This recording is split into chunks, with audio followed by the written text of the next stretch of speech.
काला साया। बनारस घाट अपनी खूबसूरती के लिए बहुत प्रचलित है, पर घाट के किनारे कई राज लिए बैठे हैं। ये कहानी शुरू होती है बनारस के घाट के पास बने ममता निवास से, जहाँ प्रिया लाल जोड़े में ममता के घर उसकी बहू बनकर आती है। आओ आओ बहू, घर को अपने पैरों से पवित्र करो। ममता घर की दहलीज पार कर ही रही होती है कि अचानक एक बहुत गंदी सी बास पूरे घर में फैल जाती है।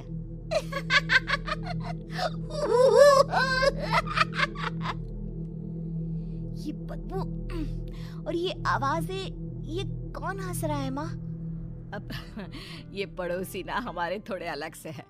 कहाँ हम शाकाहारी और ये मांस मच्छी खाने वाले। छोड़, तू ध्यान मत दे और गृह प्रवेश कर। और हाँ बहू, अपनी सास की एक बात हमेशा याद रखना, इन पड़ोसियों से तो कभी बात नहीं करेगी। अच्छे लोग नहीं है ये। अपनी सास की ये बात मानेगी ना बेटा? हाँ माँ, जो आपकी मर्जी, मैं उनसे बात नहीं करूंगी। अगले दिन प्रिया अपनी पहली रसोई बनाने रसोई घर में जाती है। ये छोकी बात तो नाक में जा रही है। एक काम करती हूँ, खिड़की खोल देती हूँ। प्रिया खिड़की खोलने जाती है। इतने जाले, लगता है इस खिड़की को कभी खोला ही नहीं गया। पर ऐसा क्यों? ओह, नॉन वेज की स्मेल आती होगी ना।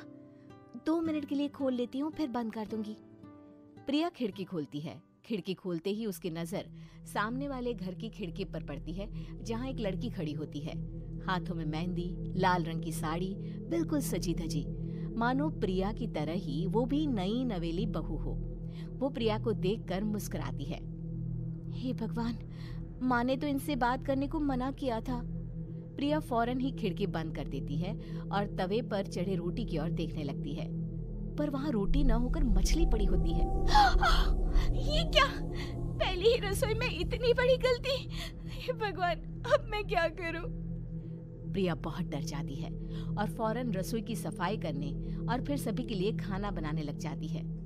जब वो सबको खाना परोसती है, सब तो ठीक है, मैं बेकार में चिंता कर रही थी। हे भगवान, ऐसे ही बस अपनी कृपा बनाए रखना। रात के वक्त जब सब सो रहे होते हैं, तब प्रिया को पायल की आवाज सुनाई देती है, जिससे उसकी आंख खुल जाती है। ये पायल की आवाज कहाँ से आ रही है? प्रिया उठकर उस आवाज के पीछे छत की सीढ़ियों तक जाती है। तभी उसे बच्चे के रोने की आवाज आती है। प्रिया छत पर जाती है तो क्या देखती है? वही लाल साड़ी वाली लड़की अपनी गोद में एक नवजात बच्चे को घुमा घुमा कर सुला रही है। तभी प्रिया की नजर उसके पेट पर पड़ती है। ओह गॉड, ये तो प्रेग्नेंट भी है। सुनिए, बच्चा सो नहीं रहा है क्या? मैं कुछ मदद करूं? नहीं नहीं, आपके घर वालों को अच्छा नहीं लगेगा, मैं संभाल लूंगी।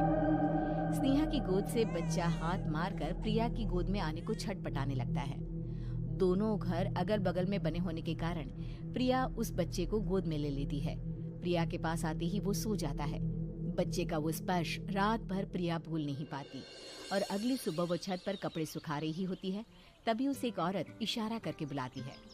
स्नेहा कह रही थी बाबू तुम्हारी गोद में आते ही सो गया। मैं गौरी, स्नेहा की माँ हूँ। बहू, घर आना, बाबू को खिला भी लेना। शाम को जब घर पर कोई नहीं रहता, बच्चे से मिलने के लिए प्रिया छिपकर अपनी पड़ोसन के घर चली जाती है और कुछ देर बच्चे को खिलाकर वापस लौट आती है। इसके कुछ दिन बाद ही प्रिया को पता चलता है कि वो माँ बनने वाली है। ममता की खुशी का ठिकाना नहीं रहता।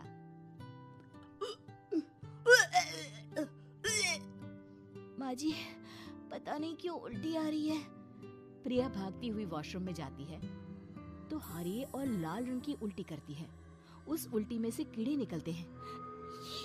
ये क्या? खून और ये कीड़े! माँ!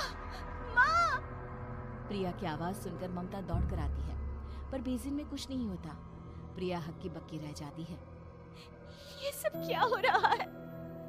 प्रिया घबरा जाती है और अपने कमरे में जाकर सो जाती है। डर के कारण वो इतनी थक जाती है कि उसकी आंख लग जाती है। तब उसे ऐसा लगता है उसके पेट पर मानो कोई बैठा हुआ हो। कौन हो?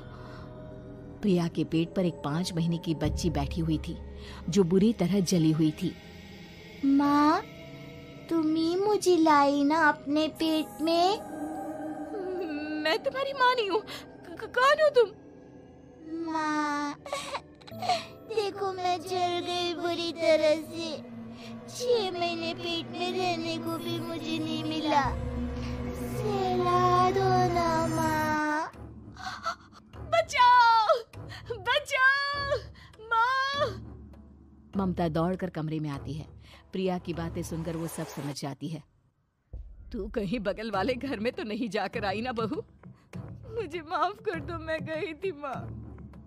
उस घर में सब मरे हुए हैं बहू। कई साल पहले स्नेहा उस घर में बहू बनकर आई थी। कुछ ही दिन में वो एक बच्चे को जन्म देने वाली थी। पूरा घर बच्चे के आने की खुशी में खोया था कि एक दिन अचानक उस घर में आग लग गई। सब बुरी तरह जलकर मर गए। गौरी आज भी दादी बनने का इंतजार कर रही है और इसीलिए स्नेहा ने अपना अजन्मा बच्चा तुम्हारी कोख में डाल दिया। ममता ये कह रही होती है कि पीछे से उसके पैरों को एक बच्चा पकड़ लेता है। दादी, दादी। माँ, स्नेहा की गोद में यही बच्चा था। ये बच्चा कौन है फिर? तेरी मौत है। तेरी भी दादी। जिस चीज का ममता को डर था वही हो गया। ममता निवास के ऊपर मौत ने चादर बिछा दी थी। प्रिया का पेट ऐसे बढ़ जाता है मानो 9 महीने का हो। 2 हाथ उसके पेट से बाहर निकलते हैं। बहू, संतोष को फोन कर, किसी पंडित जी को बुला बहू। प्रिया का पति भागता हुआ घर आता है। ये तो होना ही था माँ। तेरा पाप तेरे सामने आ गया तो तू सह नहीं पा रही है। स्नेहा घर में आग लगी नहीं थी, माँ ने लगाई थी, प्रॉपर्टी की लालच में। और वो बच्चा मेरी पहली पत्नी का बच्चा है, मेरा बेटा, जो कि उस आग की चपेट का शिकार हो गया था। मैंने तुमसे ये सब माँ के कहने पर छुपाया था। मुझे माफ कर दो प्रिया। तुम अगर चाहो तो यहाँ से जा सकती हो। मैं तुम्हें किसी भी बंधन में रखना नहीं चाहता। मेरी शादी हुई है आपसे, मैं आपको छोड़ नहीं सकती, पर उससे पहले हमें स्नेहा, उसकी माँ और बच्चे की आत्मा की शांति करवानी होगी। संतोष और ममता गौरी के घर जाते हैं।